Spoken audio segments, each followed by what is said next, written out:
Hey, everyone, and welcome to another episode of We Need to Talk. My guest today is the founder of the Cradle Company, a pregnancy and postpartum resource center, as well as the National Association of Birth Workers of Color, Brandi Jordan. Brandi, thank you so much for joining me on the show. Thank you for having me. Of course. So for the listeners, Brandi and I just reconnected as I used to be her son's preschool teacher before I moved to New York to become a full-time performer. And it was actually a rather unfortunate situation that brought us together, which we are going to get into a little bit of today. But before we start talking about that, I really want you to go into detail, Brandi, what it is that you do and how you found yourself being passionate about this industry and creating these companies. It's such an interesting question because I feel like I really, literally, I know people say they fell into things, but I really, truly did fall into this. When I was 19, was, in that period where you're in college, you're trying to figure out what you're trying to do. You're not really sure. And I happened to be back home in Houston, where I'm originally from, for the summer. And the equivalent, I guess, NPR or something like that had this show about like this old timey career called midwifery. And I was just like, what is this? What's going on? So I literally cold called a birth center in Houston and was like, I heard about this thing and I want to know what it's about. And for whatever crazy reason, they allowed a 19-year-old to come and like learn and shadow. And back then, like there wasn't words around, like, we know doula, like everyone knows what a doula is now, but back then, actually, they were called monitrices back then and not doulas. And so I did this training with them. I was 19, but also I was like, who in the heck is going to hire a 19-year-old to like help them with their baby?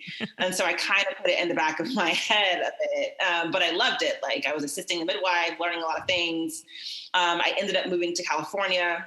And I moved across the street from the Hollywood Birth Center by, accident / chance. And that was there where they were like, oh, you should become a doula. And I was like, okay, well, that's what it's called. And so I really was like, I was getting my bachelor's degree at that time at Cal State. And I, on the side, was just like helping people with their babies. And at some point I was working like 30, 40 hours a week. And my mom was like, I think you should charge people. It sounds like this is a business. Yeah. And I was like, just having fun hanging out with people and their babies. And so I started charging people for this service and really just kind of turned into a business quite quickly. People saw that I had a knack for like helping babies sleep and helping parents feel comfortable. And then I just started having more clients than I could personally deal with. And so I kind of moved to more of the agency model where I started like vetting people and helping other people get amazing postpartum care in their homes or birth doulas, et cetera. And then I had a couple of situations like in this period of time where I had all these moms who wanted to breastfeed and they were going to a local place in town. And literally in this like 8-month period, like 5 of them came home crying and gave up breastfeeding. And I was like, what is going on? Like, what is this place? Yeah. And at this point, I didn't have children of my own. And so I convinced this mom of twins to go to this place to, it was beyond my scope of practice. Like I wasn't a lactation consultant at that time. I went with her. And in the first 5 minutes, the lactation consultant told her like she had no milk. Her baby's breastfed horribly. Like it was so mean and like abrupt that I kept jumping in being like, okay, so like, well, what's the plan or what can we do? Or what can we, and at one point she asked the mom, like, so what are you supplementing with? Because these twins were born at like 4.5 pounds. And so they were pretty tiny. And she told her like, I think they were having like carnation good start at the time.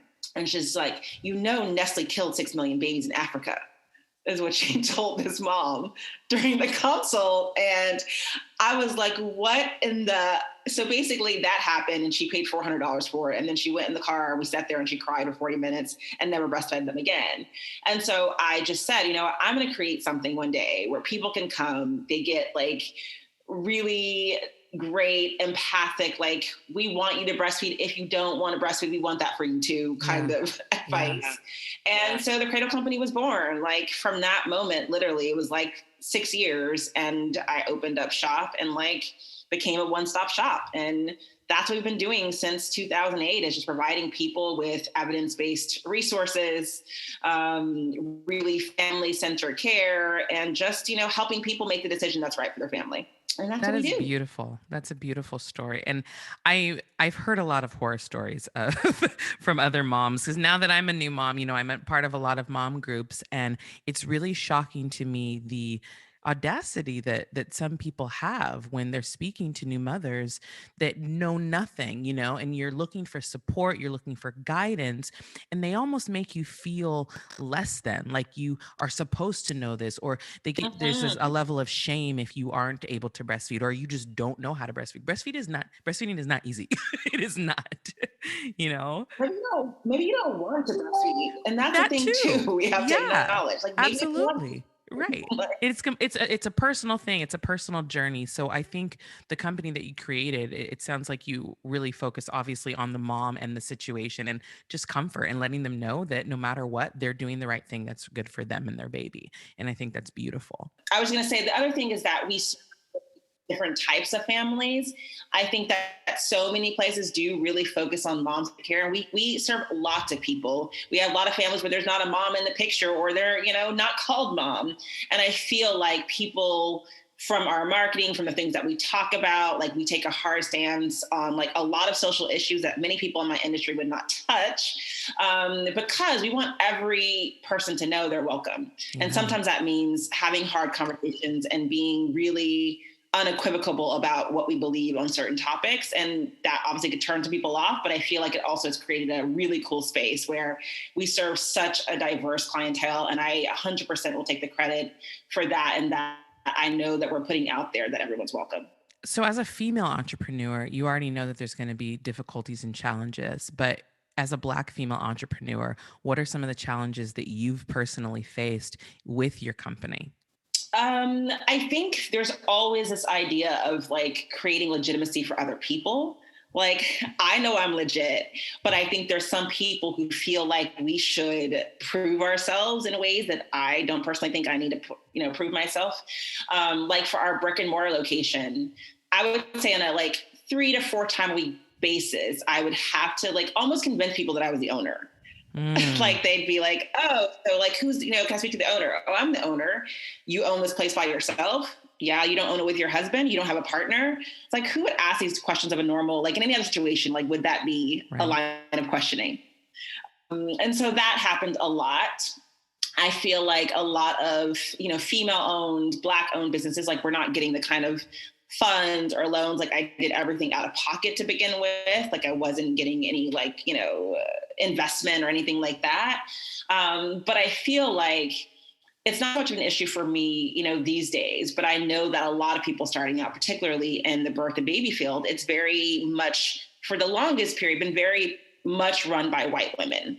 And so for some people, there's the idea that like, just because they look a certain way, they might actually know more or be better to hire.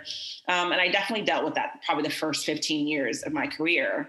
Like I remember not having my picture on my website for Mm. probably the first 10 years of being in business because I knew that I probably needed to like get the interviews so that I can then show people who I am and have that opportunity. And I don't think that's something that my counterparts had to deal with. And that's a very interesting point to bring up because I don't think that people realize how much race in general plays a factor into all industries, specifically for Black women. We have to do things like hide our identity so that we can get business. And that's so frustrating. But when people don't have to think about that.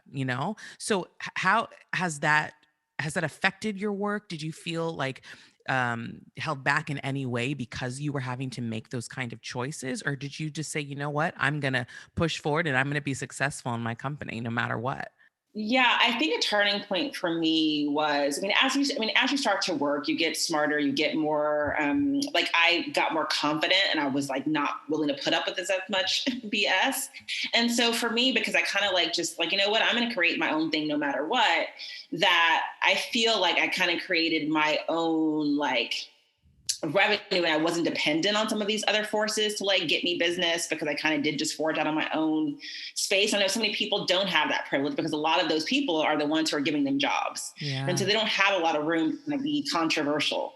And so in that way, I would say that I'm kind of privileged in that, like, from the beginning, I was kind of like, you know what, Brandi, you're going to be on your island, just figure it out and like do your thing because no one's here to save you.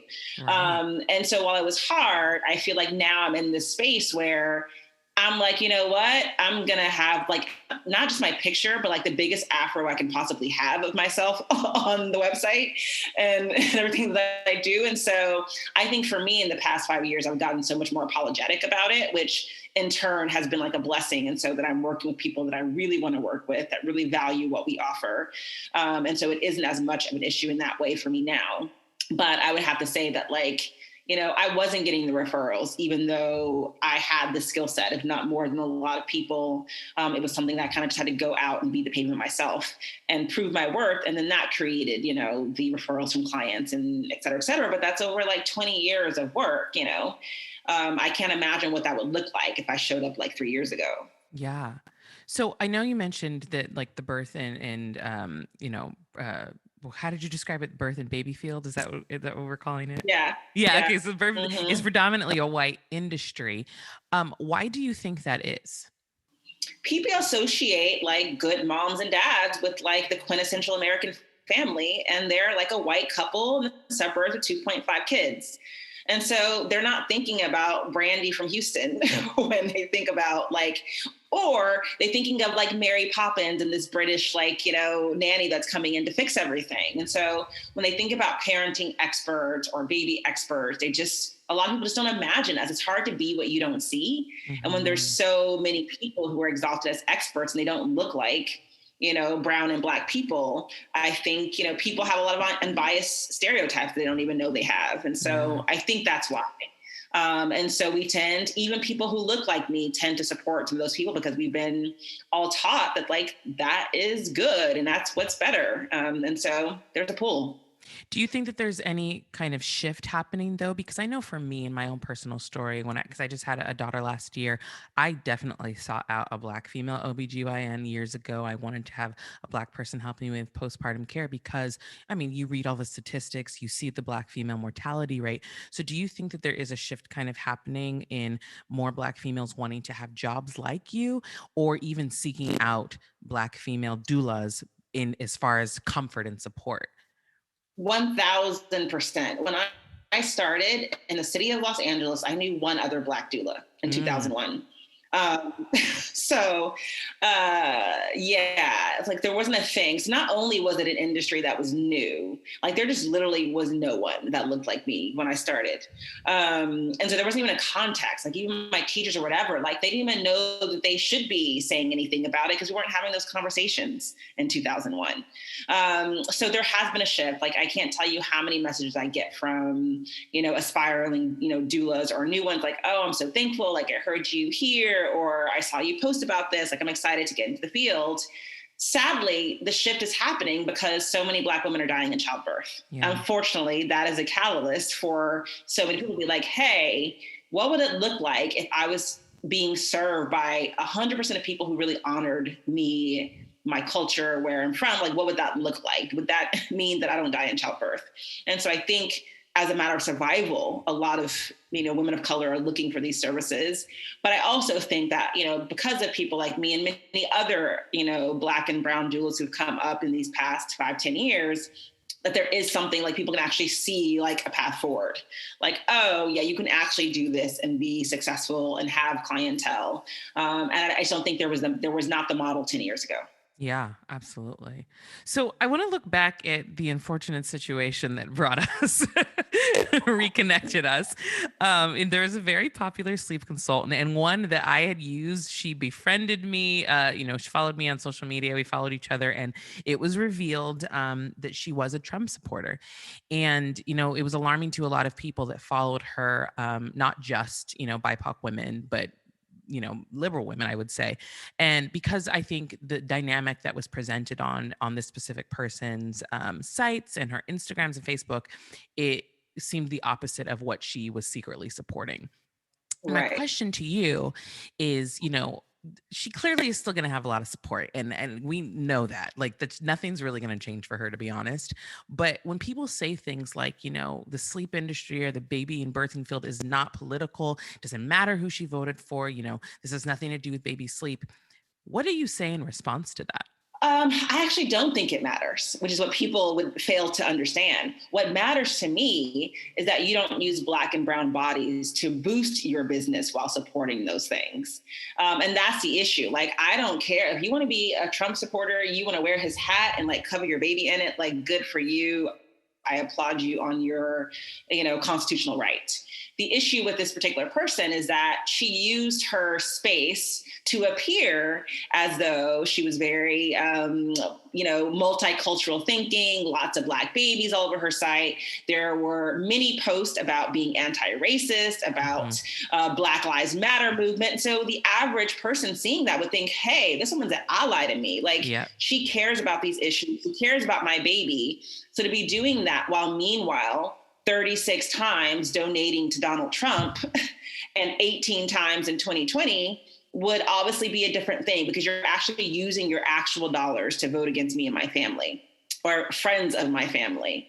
I have like some of my gay friends and clients who were literally afraid that their kids might be taken from them and their, adoptions be annulled because of the way the country was going and some of the legislation. And so if you are actually supporting into that and paying into that, but yet on the front of that, showing this very like diverse, welcoming, that was the issue. Like, I think that, a lot of her supporters or the people, my hate mail from this event were just like, you're trying to keep her from talking and yada, yada. It's like, no, I want her to talk. Like, I want her to say that she loves Donald Trump on her page, so that I and other people can choose where to spend our dollars. Right. And that is the only issue. Like, I don't care I do care who people vote for, because I think it's a human rights issue and not a political issue, but that's for obviously another conversation. However, I'm 100% for people expressing their constitutional right of freedom of speech.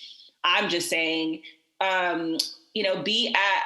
in this case, she loves capitalism more than she loves her constitutional right of freedom of speech, clearly, because she knew clearly that if she mentioned how much she was a MAGA supporter or supported Trump, then all those people allowing her to post pictures of their baby and getting influencers such as yourself to support her would not have happened. And so that was more of the issue. And so, there was this idea, like, I got some crazy that I was trying to take her business down so I could boost my sleep business. And no, it's like, first of all, I wasn't the one who busted her, to be first of all about it. Obviously I have a lot of people who follow me. And so it was one of the ways that it spread quickly once I posted it on my page. But, like I said to them before, her sleep course is $69. My sleep services range from $495 to $3,200. So to be honest, like, we are not serving the same client. Her business going down, which it won't, does not inflate my business at all. My clients don't even know that she exists. So it's kind of, it's negligible. But at the same time, I would still do it again, because anytime I see someone who's operating just in a place of falsehood, basically, I think it should be called out. I want to know where I'm spending my money. I know a lot of other moms do too. And that was just the crux of it. So, it validated for me, because the other thing that a lot of people said was just because she voted for Trump doesn't mean that she's a racist, was a lot of the messages that we got on our pages. And you know what? Maybe that's true, but at least you're comfortable with racism if you voted for him, is what I would have to say to that. Yeah. So, and that's the thing. issue. And that's the main thing. And in 2021, you got to be unequivocal about your stance on anti-racism. Either you are anti-racist or actively working towards being anti-racist, or you're a racist, plain and simple. And that's where I'm at in 2021. I don't have time at this point to coddle people through, the stages of figuring out their life. Yeah. I love it. And I love that you said, like, in the last few years, you've become very just apologetic about how you present yourself and speaking out on social issues. So why do you think it is so important for platforms like yours to speak out on those types of issues? Because I have the ability to do so.